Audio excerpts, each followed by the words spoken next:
Welcome back. In focus हैं खुर्रम दस्तगीर साहब, साबिक वफाकी वजीर पाकिस्तान मुस्लिम लीग नून के सीनियर रहनुमा। सबसे पहले तो चले आ जाते हैं कि आपने कहा कि अपने तही एज सूबाई हुकूमत उनको खुद बात करनी चाहिए अगर ये समझते हैं कि उनसे बात करके मामलात का हल निकल सकता है। तो ये तो अली अमीन गंडापुर साहब ने भी, आपको याद होगा, वो अमन जिरगा हो रहे थे, और इसी तरह सुहेल आफरीदी साहब ने भी आते के साथ ही एक पूरा ग्रैंड डायलॉग किया था, वो भी आपको याद होगा। तो वो कोशिशें तो कर रहे हैं, लेकिन वही बात है कि कहीं ना कहीं कुछ मिसिंग है एक वफाक और इस सूबाई हुकूमत के दरमियान।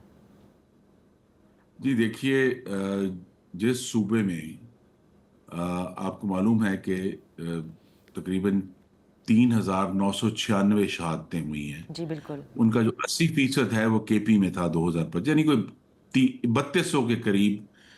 जिस सूबे में 3200 पाकिस्तानी शहीद हुए हों, उसका वजीर आला कराची की सड़कों पे क्या कर रहा है? उसको तो वहां बरसरे पैकार होना चाहिए, उसको वहां गुफ्तगू के जरिए, एक्शन के जरिए तमाम जो उनकी जिम्मेदारी है उसको पूरा करने की कोशिश करनी चाहिए। क्राइसिस तो जहां है वहीं होना चाहिए। कराची में तो केपी का क्राइसिस नहीं है। ये बात जरूर है कि कराची जो है वो पख्तूनों के लिहाज से बहुत बड़ा शहर है, वहां बहुत पख्तून रहते हैं। तो क्या पख्तूनों की सियासी हमायत हासिल करना शायद ज्यादा अहम है तरीके इंसाफ के लिए, बजाय ये कि जो एक्चुअल पख्तून उनके सूबे में रहते हैं उनकी जिंदगियां बचाना। तो अच्छा। तरजीहात उनकी वाजे हैं। तो ये इशू है जो बार बार कॉज कर रहा है। लेकिन आज भी देखिए, जो उन्होंने अभी आफरीदी साहब ने एक बड़ा अच्छा कदम किया कि उन्होंने सूबाई असेंबली के अंदर ये जिरगा किया, और उस जिरगे में मुस्लिम लीग नून भी शरीक हुई। जी तो बिल्कुल। अगर वो, लेकिन बात यह है कि आपने उस जिरगे बहुत अच्छा किया, लेकिन उसके नतीजे पे अगर आप में वो इंतजामी सलाहियत मौजूद है कि उस जिरगे को अमल में तब्दील करके आप मैं बन्नू में भेज दें एक एक जरगा बना के, और कहेंगे अच्छा जी हम बन्नू को आजाद कराना चाहते हैं और हम चाहते हैं कि वहां मुज़ाकरात के जरिए दहशतगर्द पीछे हट जाएं।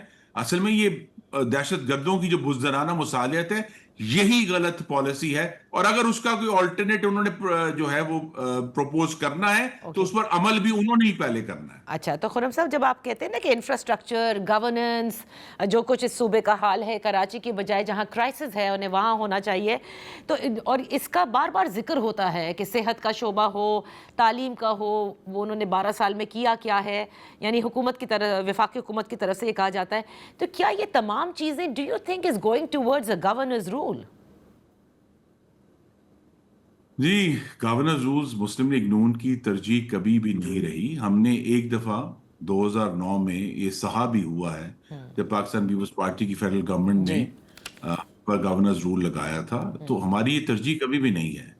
लेकिन इसीलिए आज का जो लम्हा है वो बहुत अहम है, तहरीक इंसाफ के लिए चैलेंज है कि वो दहशतगर्दी की बुज़दिलाना मुसालियत छोड़कर उसके खिलाफ खड़े हों और इकट्ठे हों, क्योंकि वहां फिर जरूर ये एक ऐसा नुक्ता है जिस पर कॉम्प्रोमाइज नहीं हो सकता। पाकिस्तानियों की जिंदगियों के तहफ़्फ़ुज़ पर कॉम्प्रोमाइज नहीं हो सकता कि आप उसको कहेंगे नहीं जी सियासी इख्तलाफ है, लिहाजा 4,000 लोग अगर इस साल भी शहीद हो जाएं तो हमें कोई इतराज नहीं है। देखिए, ये जो सूरत हाल 2025 में पैदा हुई है, इसको आगे चलने नहीं दिया जा सकता। इसका बहुत जल्द हमें कंक्लूजन करके इसका फैसला कुन तौर पे 2026 को पाकिस्तान को दहशतगर्दी से पाक करने का साल बनाना है। नहीं, बिल्कुल होना चाहिए। दहशतगर्दी के तो सपोर्ट में कोई भी नहीं है खुर्रम साहब। आई मीन, मेरे ख्याल से पाकिस्तान में कोई भी शख्स ऐसा नहीं होगा जो कहेगा जी हम दहशतगर्दी को सपोर्ट करते हैं।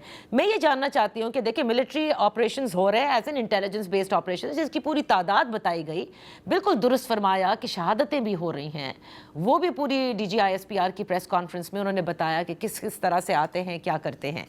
मैं ये आपसे जानना चाहती हूँ कि जो वफाकी हुकूमत है या जो रियासत की पॉलिसी है वो तो कंटिन्यूड है, राइट, कहीं रोकी नहीं गई है दहशतगर्दी के ख़िलाफ़। लेकिन कहाँ आपको खैबर पख्तूनख्वा की हुकूमत, जो कि ऑन बोर्ड बहुत सी चीज़ों पर नहीं नज़र आ रही, इस मामले को लेकर उससे मसाइल पैदा हो रहे हैं, और वो किस किस्म के मसाइल हैं? This is what we want to no.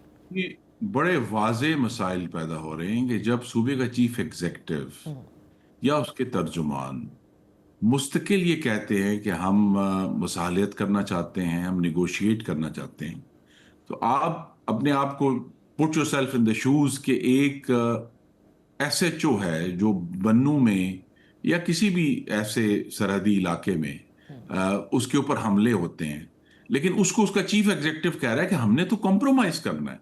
तो लिहाजा जो पूरी प्रोविंशियल एडमिनिस्ट्रेशन है जी। पूरे केपी में, वो सब की सब ताउन नहीं करती, वो पीछे हटे हुए हैं कि वो समझते हैं कि चूंकि उनका चीफ एग्जीक्यूटिव ये कह रहा है कि हमने तो इनसे इनसे लड़ाई नहीं करनी, हालांकि वहां बड़े बड़े बहादुर लोग हैं जिनकी शहादतें भी हुई हैं अभी हालिया हफ्तों जी। में, लेकिन बड़े बहादुर लोग, इन जो बहादुर लोगों को उनका चीफ एग्जीक्यूटिव ये कहता है कि हमने इनसे नहीं लड़ना, हमने इनसे मसालियत करनी है, तो वो फिर एक्शन लेने के लिए तैयार नहीं होते। और यही वो रुकावट है जिसकी मैं खुलकर कहूंगा कि वहां पर जो हमें प्रोविंशियल गवर्नमेंट की तरफ से बहुत सारी ह्यूमन इंटेलिजेंस आनी है, वो हम तक नहीं आ रही। तो लिहाजा उसको भी, ये भी एक वजह है कि ये जनवरी का या अगले चंद माह है, ये बड़ा एक इन्फ्लेक्शन पॉइंट है कि हमने अब फैसला कुन तौर पर आगे बढ़ना है। पाकिस्तान अल्हम्दुलिल्लाह एक इकोनॉमिक टेक ऑफ की स्टेज पे है, जिसके रास्ते में दहशतगर्दी सबसे बड़ी रुकावट है, और इस रुकावट को इंशाल्लाह हमें बहुत जल्द दूर करना है। इसीलिए ये इशू है कि अगर ये गुफ्तगू के जरिए पूरी प्रोविंशियल गवर्नमेंट भी और उसके तमाम इदारे जो हैं उनको नीचे तक सिग्नल जाना चाहिए, सही। यानी वो जो एक आखिरी थाने में बैठा हुआ सिपाही है उसको भी ये सिग्नल है कि हमने इन दहशतगर्दों से लड़ना है, तो आप ये देखेंगे कि इंशाल्लाह इसमें मजीद कामयाबी हासिल होगी। बहुत बहुत शुक्रिया खुर्रम दस्तगीर साहब for being on the show. यहाँ वक्त हुआ है एक ब्रेक का।